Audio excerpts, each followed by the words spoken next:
हाय, मी पूर्वी भावे. घे भरारीच्या मंगळवारच्या एपिसोडमध्ये आपलं स्वागत. नारळ या फळाला आपण श्रीफळ म्हणतो कारण नारळाचे विविध उपयोग असतात हे तुम्हाला माहिती आहेच. पण त्याचबरोबर नारळाचं खास करून शहाळ्याचं पाणी हे सुद्धा अत्यंत आरोग्यकारक आहे. या शहाळ्याच्या पाण्याचे शरीरावरती अतिशय उत्तम असे परिणाम होत असतात आणि काही रोगांना दूर ठेवण्यासाठी सुद्धा त्याचा अतिशय योग्य अशा पद्धतीने उपयोग करून घेता येऊ शकतो. चला, नारळाच्या पाण्याचे आरोग्याच्या दृष्टीने काय काय फायदे आहेत हे आपण जाणून घेऊया. नमस्कार, मी जान्हवी कांबळे. आज मी तुम्हाला नारळ पाणी किंवा शहाळ्याच्या पाणीबद्दल माहिती देणार आहे.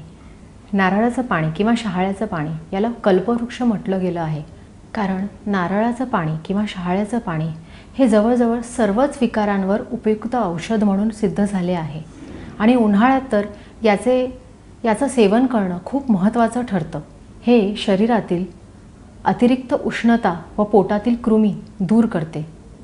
नारळ पाण्यामध्ये किंवा शहाळ्याच्या पाण्यामध्ये लिंबूरस टाकून ते पाणी पिल्याने शरीरातील उष्णता लघवीवाटे किंवा शौचावाटे निघून जाते.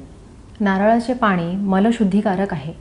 उलट्या व जुलाब होत असल्यास शहाळ्याच्या पाण्यामध्ये लिंबूरस टाकून दिवसातून 5-6 वेळा घेतल्याने उलटी व जुलाब पूर्णपणे थांबते. पोटातील कृमी, मूतखडा, मूत्रपिंड विकार, यकृतचे रोग, हृदयविकार यावर उपाय म्हणून नारळ पाणी किंवा शहाळ्याचं पाणीचं सेवन काही दिवस सतत करावे.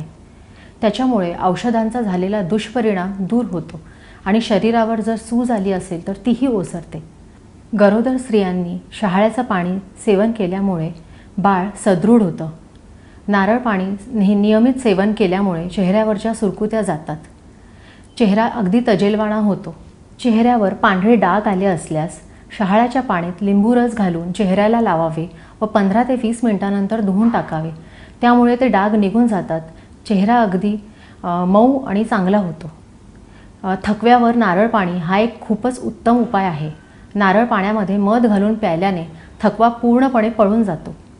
लहान बालकाला जर उलट्या व जुलाबाचा त्रास होत असेल तर नारळ पाण्यामध्ये लिंबूरस पिळून सतत 10-10 मिनिटांनी 1-1 चमचा पाजावं. त्याच्यामुळे डिहायड्रेशनचा त्रास होत नाही आणि बालकाची तब्येत चांगली राहते.